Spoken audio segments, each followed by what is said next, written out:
Hi friends, இன்றைக்கி ஆடி வெள்ளிங்கிறதுனால நாங்கள் வீட்டுக்கு அம்பாள் அழைச்சிட்டோம். நாங்கள் எப்போவுமே வீட்டில் கூழ் ஊற்றும்போது கூழ் ஊற்றுறதுக்கு முன்னாடி நம்ம வீட்டில் அம்பாள் சரசு வச்சுருக்கோம். அதனால் அம்பாளை வீட்டுக்கு அழைச்சிட்டு தான் நாங்கள் தேசம்மாக்கு பொங்கல் வைக்க ஸ்டார்ட் பண்ணி கூழ் ஊற்ற ஸ்டார்ட் பண்ணுவோம். அதுபோல் அம்பாளை வீட்டுக்கு அழைச்சதுனால அந்த வீடியோலாம் எங்களால் உடனே அப்லோட் பண்ண முடியல. நாங்கள் என்னென்ன செஞ்சு எப்படியெல்லாம் நாங்கள் அம்பாளை வீட்டுக்கு அழைச்சோங்கிற வீடியோவை லாங் வீடியோவோ போடுறோம், நீங்கள் பாருங்கள். அப்புறம் நாங்கள் அம்பாளை அழைச்சிட்டு நாங்கள் வீட்டில் பக்கத்தில் நாகம்மா கோவில் இருக்குது, நாங்கள் அந்த வீடியோவும் போட்டிருப்போம். நாங்கள் அந்த அம்மா ரொம்ப சக்தி வாழ்ந்தவங்க.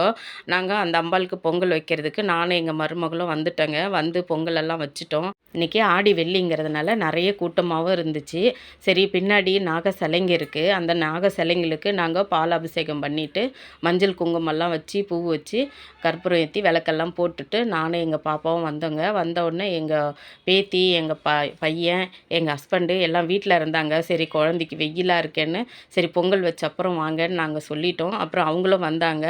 நாங்களும் ப்ளவுஸ் பிட்டெல்லாம் வந்து எல்லாருக்கும் கொடுத்துங்க. எப்போவுமே நம்ம ஆடி வெள்ளியில் நாகம்மாவுக்கு பொங்கல் வைக்கும்போது இதெல்லாம் விநியோகம் பண்ணுவோம் எல்லாருக்கும். அந்த மஞ்சள் சரடு ஒரு பிளேட்டில் வச்சு ஒரு ஜாக்கெட் பிட்டு, மஞ்சள் குங்குமம், பூ, ₹1 காயின் இல்லை ₹5 காயின் கூட வைக்கலாங்க. அதெல்லாம் வச்சு நம்ம கொடுத்தோம்னாக்கா ரொம்ப நல்லது நம்ம வீட்டுக்கு. அதனால் நாங்கள் எப்போவுமே ஆடி மாதத்தில் அதை செஞ்சுட்டு அதை எல்லாருக்கும் கொடுத்துட்டு சுமங்கலிங்களுக்கு நாங்கள் அம்பாளுக்கு பொங்கல் வைக்கிறது பழக்கங்க. அதனால் அதை எங்களால் வீடியோ எடுக்க முடியல, என்னால் எங்கள் பாப்பாவாலையும். அதுக்கப்புறம் தான் எங்கள் ஹஸ்பண்டு, எங்கள் பையன்லாம் வந்தாங்க.